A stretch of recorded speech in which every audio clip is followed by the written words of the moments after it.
Opening day is right around the corner. Who should we be looking at? Baseball stuff! Baseball stuff!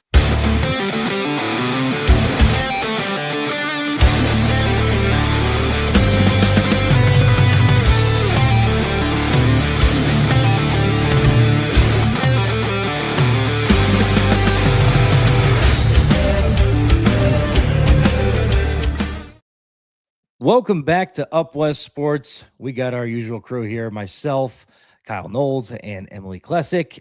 Guys, we got a couple topics what we wanted to cover. Obviously, World Baseball Classic is definitely leading the charge. This has been so much fun to watch, by the way. We're getting October baseball in March. Can't be more excited for that. Along with roster spots, we got Brennen Davis and Cooper Criswell kind of hot topic and everything, and then also the bullpen. We wanted to get to the back end of the bullpen. How's that going to shape up? Who are we looking at, and how's this roster going to be impacted in 2026? But Knowles, we wanted to kick it over to you first. World Baseball Classic, Mariners. What are we seeing? What's going on? I know on the surface it's looking a little rough, but I know you pulled up some stats from some of the. From what we're seeing. So, Knowlesy, I'll kick it over to you. What do we got going on? Yeah, I think you kind of it wasn't good. I mean, it was exciting that we had the second most players in the World Baseball Classic, which I think was a great kind of what we've built as a team, as an organization.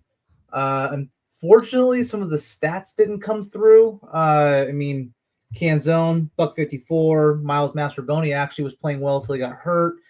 Julio, first half Julio. Randy, I think the mouth talked more than the bat. But I will say he had an on-base of 353. So, I mean, he's kind of doing Randy things, getting on base, just not by a hit. Munoz, Cal, yes, batting 0. But if you look at his stats, one thing that was encouraging to see was 4 walks against 5 Ks. So, while the 0 for 9 doesn't look good, he was getting on base in other ways. Now, do you want the big dumper running the bases, or do you want him jogging the bases? I mean, so it's like, yes, you're walking, but we don't want you walking. We want you, well, I guess we want you walking or trotting around all 4 bags. No injuries. But Mastrobuoni, but I think he's better now. But I think guys that kind of did look well, Michael Arroyo, I mean, batted 308. What was it? He was 308, 500 on base with a 308 slugging. Like, he looked really good. We had a couple pitchers. I think Dane Dunning actually looked fairly well. I think his numbers just they don't tell the story. Again, we talked about it. He gave up the 1 home run. Minus that, he looked pretty good. But honestly, if you're thinking about the Mariners, I think it's the former Mariners that really stole the show for us. Paxton looked like the big maple that we used to see. I know you talked potentially there was some, I don't know if it was rumor mill or someone was kind of hypotheticals of, well, could we get him for now? Who's to say? But he looked really good. Yeah, I wanted to touch on that a little bit. I did see this small rumor circulating on Twitter, but yeah, I mean, if we're going to be down a starting pitcher, and we've talked about Emerson Hancock and his usage out of the pen, and honestly, he's been a breath of fresh air being moved to the pen. Do you want to jeopardize that and push him back and expect other things? Obviously, you got Cooper Criswell and you got some other guys that you can kind of throw in the hat for that last spot. But I mean, how cool would it be just to get a couple starts from James Paxton, who came out and he was sitting 93, 95, and then he had to ramp it up a little bit to get a couple guys out. And I think he ended up hitting 96, 97, which at his age and for being retired for at least a year, it might even be longer than that. Kudos to him. And yeah, if you only had to get him for a couple games, I'd love to see them, see him back in Seattle, even if it's injured after 5 pitches or sorry. Will be a nice redemption potential, right? Nice redemption. And also the home run was hit by Stuart Fairchild, a Seattle native. Wanted to give a shout out to Stuart Fairchild.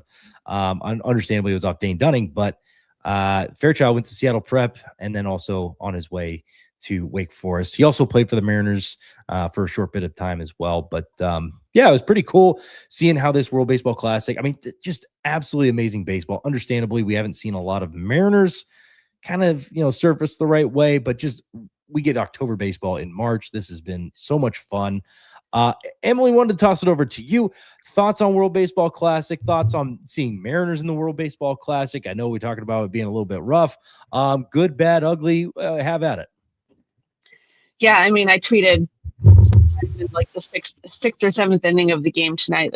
My heart's racing like it's October baseball, right? Like just to have an exciting game as we're leading into opening day is just incredible. And it is discouraging to see the Mariners not performing as well. But the one thing I want to mention about Cal, though, and yes, of course, like we want him hitting his home runs, but at the same time, seeing him get 4 walks is encouraging just because I feel like one place that Cal could really use some work is his plate discipline, right? He's really big about that swing and miss, like a lot of our Mariners are. So to see him get 4 walks out of 9 at-bats, like, you're not going to win games hunting walks. That's something that my son's travel team coach says all the time, right? You're not going to win games hunting walks. But to see that from Cal, I felt encouraged by that, just to say, like, okay, maybe he's working on that plate discipline. Maybe he's looking at pitches a little differently. He's not going to swing at some things that maybe he was swinging at before. I'm hoping he carries that in with more of the actual production at the plate as we get into opening day. Otherwise, I mean, I really loved the last couple of days watching Edward Bizardo pitching for Venezuela. I mean, she was just lights out the last couple of days. I was definitely rooting Team Italy in tonight's game, so I maybe wasn't quite as delighted to see how good he was tonight, but always happy to see him, right? Who else? I mean, yeah, I feel like a lot of our big name guys, it's just been kind of crickets, but it is just fun. And I think the reality too is when you send that many players to the WBC, there's so many people to watch for. I mean, and the cool thing is that no matter who wins, you're going to have players on the Mariners who are WBC champions. That's a great, excellent point. Yeah, no matter who wins the World Baseball Classic, as of the Final Four, you were going to get a Mariner as a champion, it's really cool to see and acknowledge. And obviously somebody going to be coming back to the clubhouse with some hardware and some bragging rights for the next 3 years. So really cool to have that opportunity back in Seattle, at least somewhere we're winning championships, because it's definitely not the World Series, right? I'm going to keep jinxing that one until we get it. Because I tried being hopeful my whole life and that hasn't worked. So maybe if I'm just anti-Mariner, maybe that'll spark some baseball gods to kind of work the other way. But you mentioned with Cal Raleigh, both you guys. Yeah, I agree. It sucks seeing Cal Raleigh not kind of produce what we know he can produce. Granted, it's early, but when you're on this pedestal, when you're on this stage, and you're playing against, or you're playing with the other best catcher in MLB, Will Smith. And that argument has been going on. Every non-Mariners fan, I'm seeing it all over Twitter. Will Smith's America's catcher and all this stuff. It's like, it stings right here, but just wait till the season happens. I promise you're going to be falling back in love with Cal Raleigh. So there's some promising notes. We did get to see some really cool stuff. Love that Michael Arroyo got this exposure, got this type of play. He's getting to play against some really, really, really good talent. Guys like Andrew Fisher, I know he's not a Mariner, but seeing him in his first full season, he's not even half a year in after being drafted, and seeing what he's doing at this level. This is what I love about the World Baseball Classic. Not only are you playing for elite level, competition and just being able to play for your country or your heritage or wherever you kind of, hang on to, but you're seeing it from 17, 18-year-olds. There's a young man, I believe, is it Joseph Contreras, the young man for Brazil, 17 years old, going into this draft. So you're seeing some really, really cool stuff. The World Baseball Classic has done some fantastic things. So excited to see that evolve over the next couple of years. Already seeing Team Ireland wanting to join the World Baseball Classic. Wade Boggs is getting his unofficial jersey. So World Baseball Classic is definitely taken off in the right direction. Wanted to get back to more Mariners stuff, though. Brennen Davis is a hot topic in the Mariners. It's undeniably so that Brennen Davis is a hot topic. He does have options. That's it. It kind of sucks. And if you listen to any of the other Mariners podcasters, they're all gonna say that he's not making the opening day roster, and I'm probably gonna lump myself in with that and say he's probably not going to make the opening day roster, but that does not mean he's not going to be an impact to this roster in 2026. What he's done in the spring training is absolutely phenomenal. I'll give my thoughts, and then I'll pass it over to you guys to get your thoughts on Brennen Davis. What I think is going to happen is over the first month, they're going to, test the waters with Rob Refsnyder, see how he plays at this level, see how he handles, if he's just purely going to hit against lefties, if they can extend him more than that. Obviously Dominic Canzone, Luke Raley, some of these other outfielders, DH, first base type, that they can just mull around with. Who's going to be good off the bench? What roles are we identifying right now? After about a month, I think you're going to see Brennen Davis, especially if he's doing well in AAA. I think you're going to see Brennen Davis, get an opportunity, even if it's somebody who just happens to get injured. That's my thought process on that. And I think once he comes up, there's a good chance that he doesn't go back down, because this kid is on fire right now. Nosey, toss it over to you first. Thoughts on Brennen Davis, roster impact in 2026? What does that kind of look like for you? I'd love to say he's a guy that would break camp, but again, we have such a logjam of outfielders, and I think a lot of them that don't have options, and it's kind of playing that, okay, how are we going to handle this? And I think you got to give people their due, right? I think you have to give Canzone an opportunity. I mean, he's not taking Canzone's spot. I don't think he's taking Luke Raley's spot, especially with the versatility that he has to play first. And you don't pay money to get Rob Refsnyder in here if you're not going to have him there day one. So I think you're spot on. I think he goes to AAA, but I think he's kind of your next man up. If Robles Robles is another one. If any one of them gets hurt, I think he is that next guy up. At the same time, though, you look at some of these other outfielders. Ryland Thomas has played great. You look at some of Mastroboni. I mean, there's just I think there might be a couple more people maybe that don't break camp but are kind of sitting there too. I guess it just kind of depends on what you're looking for. Maybe, and if he gets to AAA and just continues to do what he's been doing right in spring training, I think you'd have to say he's next man up. But so we'll see. But he has been exciting. There's no doubt about that. Yeah, Emily, what about you? What are your thoughts? Yeah, that's kind of what I was thinking too. And I think Kyle and I talked about this on Thursday as well, that I don't think he's going to break camp. I mean, I'd love for him to, but I just don't think there's a place for him right now. And we know that, kind of like what we were talking about before we logged on, that I really do think Jerry is going to want to see how things shake out for the first month or so, first 20, 30 games. He's going to want to give these guys who have MLB time their due, right? He's going to want to give his guys that he has had in the lineup and that he trusts, or the guys that he's paid money for, like Rob Refsnyder, give them an opportunity to see where they fit, how they slate in, how things are going. But I also think that, Victor Robles has not shown up very much at all offensively in spring training. And if that carries into the regular season, even just a month in, I think Brennen Davis is going to have a spot, right? And, especially like you said, if he's doing really well in AAA, I just don't see, as much as we have, complained about our front office and the way that they've managed the lineup over forever, I just can't imagine that you have somebody who's just mashing the ball like that in AAA, just sitting there and not taking that opportunity, especially when you've been preaching that you want to win it all after making it to Game 7 of the ALCS last year. So, yeah, I think we're going to see him this year. I don't think it's a matter of if. I think it's a matter of when. Yeah, and we have had guys just kind of sit in AAA before. I'm blanking on the name right now, but it was a third baseman, first baseman. This was probably 3 years ago.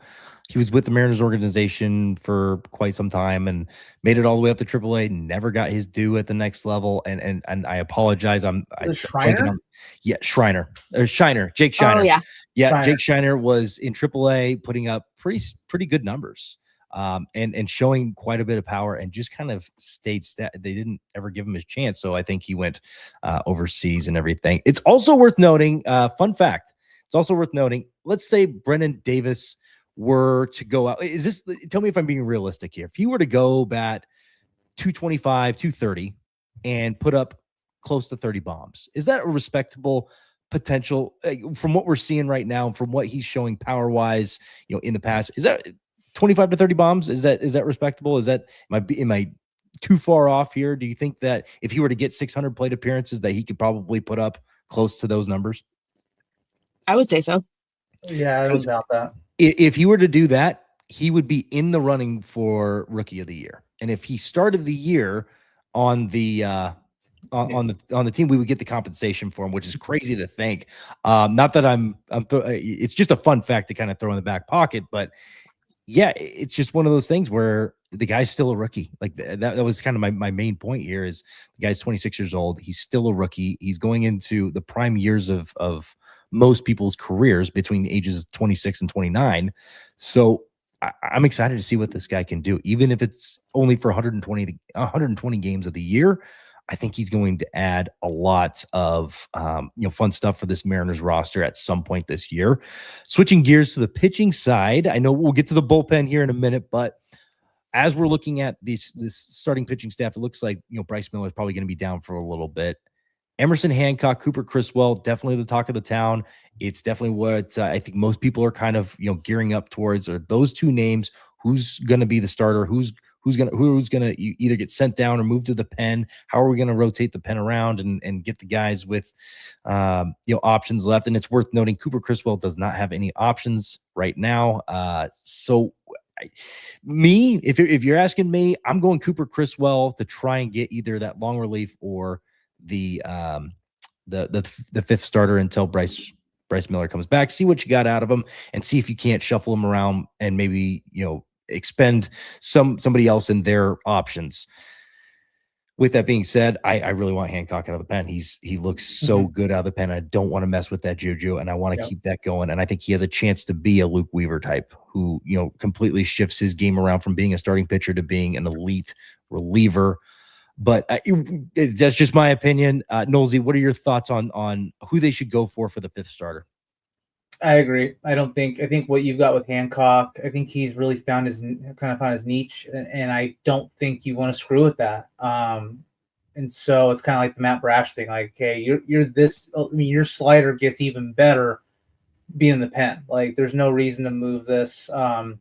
So I think it's going to be that Criswell. And right now, just with the fact he has no options, it's like, hey, we'll see what you do here, and if you show out well. Bryce comes back, and you have no options. Maybe you're able to find a quick trade, early on, or maybe you do send him down, and maybe he doesn't get picked up anywhere, but because he'd be a great guy to have in that back end if he ends up starting well, just so we have something, just in the wings, just in case. Because again, pitchers getting hurt is it's more often than not. Especially we had the one unicorn year, which is not the norm. Yeah. Also, Mike Hickman, vlog game message in 3604. I'm so sorry. I'm trying to do my best here and reading all that. I think it's just Mike Hickman. Mike, you've always commented on our stuff. I know I don't get back to all the time. I want you to know we really do appreciate you always clocking in and always giving us your thoughts. We always try and at least read them. If we can't get back to you, I always apologize. But man, you've always been phenomenal, just being on here and everything. And yeah, you're kind of hitting on the points there with Brennen Davis and Robles. However, yeah, it's worth noting Robles, he was dealing with that injury last year, that kind of that freak injury and everything. And he does bring some good vibes to the locker room as well. So hopefully we can see something out of Robles that was more 2024-esque when we got him from the Nats and everything. So hopefully we just have a good problem to have of we have too many good players and we can't play them all. I'm hoping we get to that. And I think just one thing to touch on too, I know we kind of moved away from the everyday players. Two guys that kind of have some intrigue is Brock Roden and Ryland Thomas. I mean, they've done nothing but destroy spring training. Brock's 25 years old. I mean, I don't know. You just look at what he's doing right now, and is that a guy that potentially is your guy that comes up? I know I get Cole Emerson and all he brings. I get that. But this is a guy that's 4 years older, a little more experience. Who's to say that? And again, he was a guy that he played college ball, right? So he got a lot more, at bats closer to professional than I would say Colt has, just period. Who's to say that he's not a guy that we bring up? Again, he's 25 prospect. At what point do you say we're going to keep investing time into you, or do we say, hey, let's get you somewhere else. We'll see what we can pick up and move on. Ryland Thomas is the same person. I'm glad you said that too, because this is so Jerry DiPoto. He loves getting these guys in the draft that actually do well, growing up in the minors and everything, but he just lets them marinate in the minors, and we may see them, we may not, but like your Donnie Waltons, right? Like he got some time, and then he got shipped out to the Giants and everything. Brock Rodden could fit that exact same mold. And there's been more guys, I'm just blanking on all the names right now, but there's been more guys that he just kind of lets them marinate in AA, AAA. They're putting up good enough numbers to do something somewhere, but they just kind of stay there. And once they finally get their chance, we just don't know if that was the right window for them. They got their opportunity and some capitalized. Luis Rivas was another one that just happened to get an opportunity and he capitalized on it. Mm-hmm. And, he was put in some pretty clutch key moments for us last year, especially in the postseason. So yes, Brock Rodden's one of those guys. Jared Sundstrom, I think, is one of those guys that's just going to be marinating, but we have three more guys between Ryland Thomas, between Brennen Davis, and then also Victor Labrada. We have all these guys that kind of fit the mold of really good outfielders that if you were to give them a chance, any one of them could break out and be a starting right fielder, and push Dominic Canzone and push Luke Raley and push Rob Refsnyder for playing time. So we have options. It's a really good place to be. I think we also mentioned maybe pushes Randy. It push it. Yeah. Well, Randy, exactly. He might be getting a little too comfortable. You know what I mean? Like it just. Well, it sucks because the guy's a loyal guy and you want him to be comfortable. Right when he left Tampa, it looked like it took a little bit for him to settle in to to Seattle and everything, to get comfortable with the team and everything. And now it looks, as of last year, it looked like he was finally, he's comfortable in Seattle. He's comfortable with this team. And then this, little fiasco at the World Baseball Classic happened. You don't know exactly how he's going to move forward. He seems like a very, very personal guy. He wears his heart on his sleeve. And he's going to react to things personally.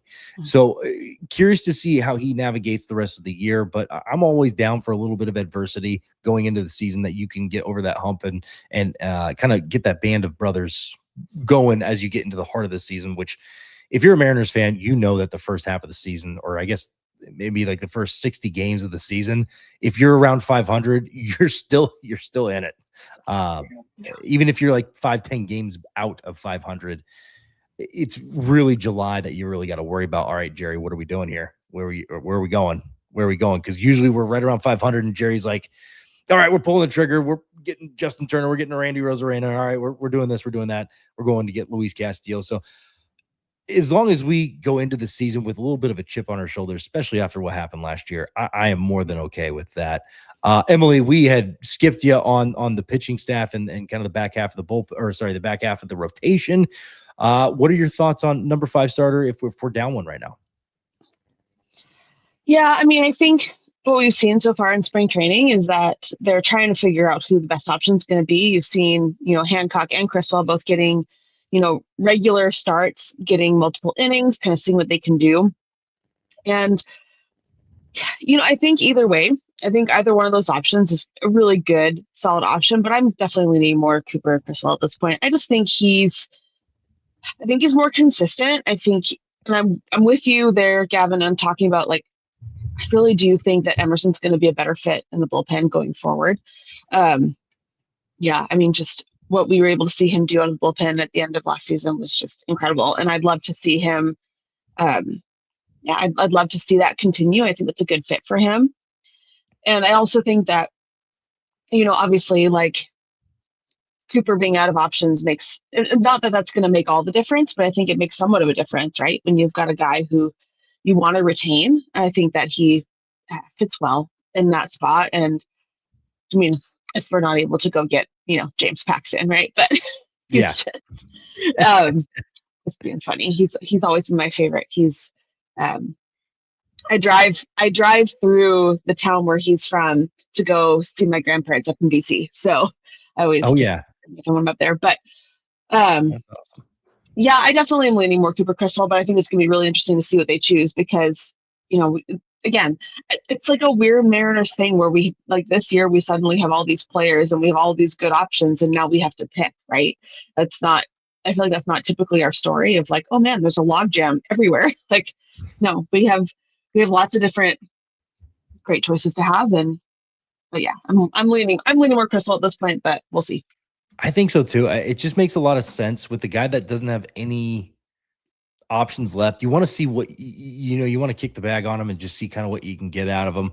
And hopefully, he's the guy that just kind of sticks. He comes in, he gets one opportunity and he shoves. And so he gets another opportunity. It makes you have to not DFA him. I think he's the type of guy that he does that type of stuff. I think he gives you that next spot. And then, all of a sudden you're looking at Bryce Miller saying, hey, take your time coming back. We want you completely healthy. We have a good option right now at our number 5. Take your time, get healthy. We want to make sure you're 100%. We don't need you here, right this second. So, take your time. And then, it spells Emerson Hancock to just go to the bullpen. He also has options. So if you go back-to-back to days, or if you have Cooper Criswell that can only get you through the 5th inning, he's not able to stretch it to the 6th inning. You have a guy like Emerson Hancock where, let's say he had to get extended after him for 2 or 3 innings. Well, you can now option him down, bring somebody else up, and fill out the bullpen that way. Speaking of the bullpen, we wanted to switch gears a little bit. Emily actually wrote a great article. She's been doing a fantastic job on our articles, but also a little plug for not only the articles, but our new website. If you haven't checked it out, go to upwestsports.com. You will be able to find all of our cool articles, all of our videos, all that stuff. It's going to be compiled there. But want to give a shout out to Emily and her new article, how the Mariners bullpen is shaping up in spring training. Go ahead and give it the read that it deserves. But before we kind of, kick off with that, and before you guys head over there and do all of that, Emily, wanted to kick it to you first. Talk to me about this bullpen. What are we seeing? What are we liking in 2026? Yeah, I mean, it's been an interesting spring training. And yes, this comment here, I would say I want to agree with you because I really love Casey Lawrence as a pitcher, but he's had a couple good moments, but he's had a little bit of a rough spring training. I think it's been interesting to see kind of how he shakes out. I hope he gets a couple more shots here in the next week. Yes, we'd love to see Casey Lawrence. Such a dude. He is a dude. Yeah, and I think at some point with the amount of moves that Jerry makes and the amount of options that Jerry gets with pitchers in general or players in general, and all the IL stints that you expect pitchers to go on, who's to say Casey Lawrence doesn't get multiple Tommy Malones where he's getting up and giving you 3 to 5 innings, and he's that new guy for us. So shout out Army Chow Mein. Yes. Yeah, it's been an interesting spring training, in the sense that, some of the guys that you hoped would do really well haven't done as well. And I'm thinking, Troy Taylor's had a good, I feel like I've talked about him so much, but he's had some good moments and some not so good moments. But mostly, I don't think he's showing that he's ready to be because what I mentioned in the article and kind of what we've kind of all talked about is that there's really only like maybe 1 or 2 spots in the bullpen open right now. You've got your guys that they've said they're going to stick with, one of which I think maybe shouldn't be Carlos Vargas. I like him. I really like him a lot. But anyway, I won't go on that tirade right now. But the front office seems married to the idea of kind of, you've got Munoz, Brash, Ferrer, Spire, Bizzardo, Vargas. I think that's those 6. And so, there's probably 2 more guys to be your consistent bullpen guys. So if Criswell doesn't end up being that number 5 starter, I think he'll probably end up being in the bullpen. But I think it's more likely he'll be that depth starter. Maybe it'll be Hancock. But one guy that I've really loved watching in spring training so far is Yosver Zulueta.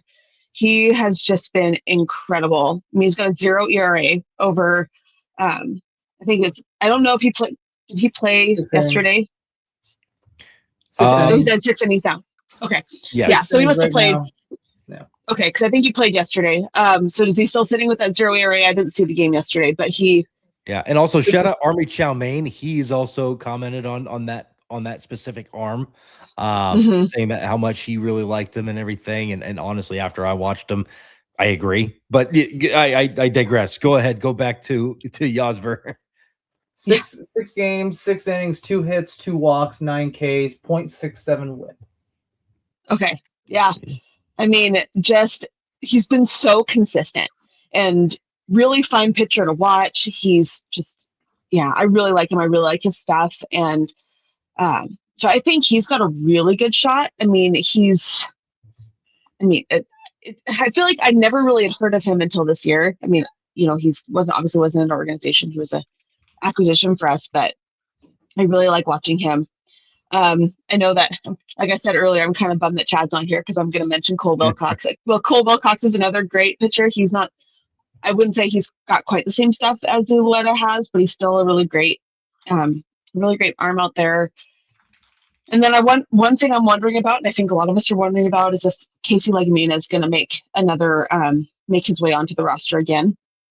Kind of sounds like he might, just because he was with the team last year, and we know that with our team in general, having history with the team makes a difference, especially if you're going to start for opening day.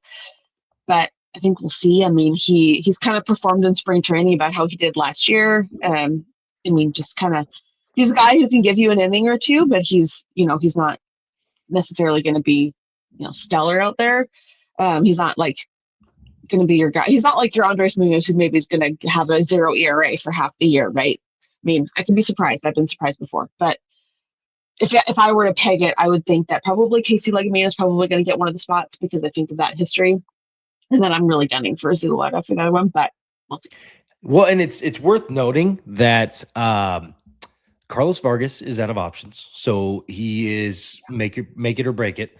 So I'd imagine he gets the call, and he's on opening day roster, and he gets his fair share of opportunities. Yosver Zulueta has options, so it's worth noting that even if you don't see him at the beginning of the year, you're probably going to see him somewhat early, because I think I agree with you guys. I think what he has shown in spring training, he has earned the right to be one of the first call-ups. If Vargas, is 5 games in to the season, and 5 appearances into the season, and he's just not showing that he's got it, he may be one that you kind of move off of. Casey Legumina, I think he's in the same boat. I think he's out of options. And then Troy Taylor has options. So of the ones that you had mentioned there, a couple of them have options. And I think, Yosver Zulueta has done what's needed to make the roster, in my opinion. And I think in your guys' opinion too, if I'm not being too brash here, but I really like Yosver Zulueta, and I think his opportunity or his impact on 2026 is going to be very, very big. Nosy, what's your thoughts on this bullpen? Close. Close. Couple pieces. I think it's close. A couple pieces of ball. I love that we've added another power lefty in Farrar. Something that I was begging for all of last year, and it took the deadline to get Ferguson, who I think pitched fairly well. He had he kind of died a little bit in the postseason, but beyond that was great for us in the stretch. So I'm glad that we have that going into the year. I think it gives Dan Wilson a different option from just Spire every time. I think for just his longevity throughout the year, I think this will be extremely helpful to keeping him as fresh as possible. Especially for that late season run. But I think it's just that front end of the bullpen that's still kind of that question mark of who's going to hit it, land it again. Like you said, you have Legumina. guys, like Thornton, who was really, I think he started off rough, was finally getting his footing. I think he was getting healthy and was finally establishing himself as that front of the bullpen guy, and got hurt, unfortunately. But to me, I think your long reliever is Hancock, and then you're kind of trying to fill in maybe 2 spots after that at the beginning, kind of those 6-7 inning guy. So who that is, I don't know. We'll find out. Jerry's kind of a little bit of an enigma there, but it's great that it's only a couple people that you're trying to fill, not the whole thing or half the thing. I think we're in a really good spot, and I think what you're going to see now is that dogfight for those last couple of positions, and it's going to be a dogfight until pretty much all the way up until July, whether it be due to injury, whether it be due to performance, or guys being out of options and being DFA'd. Yeah, I think you're going to see a dogfight, and we usually see the stockpile season happen in that January timeframe, and we didn't see it quite like we've seen it in the past. So very excited to see who else kind of gets that call. Is Tyler Cleveland in the mix at some point this year? So who I'm very much rooting for, by the way. Love watching Tyler Cleveland throw. I actually got a video from one of my friends who doesn't watch baseball a whole lot and was like, what the heck is this? And it was him and his funky windup and everything. And I was like, that's the Thunder from down under. I promise you're gonna love him. So I'm excited for this season. And don't forget about Cade. I mean, different cat. And he's looked good. Who's to say? Atreya Savage. It could be a Atreya Savage type of situation where you're bringing him up because there's not a whole lot of data on him. He's been crushing it in the minor leagues, and he's earned the right to go out there and just be different than anybody else. We also don't have a left-handed starting pitcher. That should be noted. So I agree. I think Cade Anderson is completely on the table for 2026. Would I sit here and say 100% that it's going to happen? No, but for what he just showed in spring training, he can build off of that. And to go to your question about Brennen Davis, who's to say you give Cade Anderson 30 starts? What do you think he does? If you had that question phrased to me, if Cade Anderson had 30 starts this year with no data on him, I would say he ends up with a 4 or less ERA. I think he ends up doing very well this year. But either way, I'm excited to see what he does. Looks like he's going to start off in potentially high A Everett or double A, somewhere in that ballpark. He'll be somewhere there. Could be just 1 or 2 starts in Everett before he gets kicked out to Arkansas. Either way, watch Cade Anderson. He's going to fly. For Up West Sports, that's Emily, that's Kyle, I'm Gavin. And just remember, life's too short. Gas up your boys.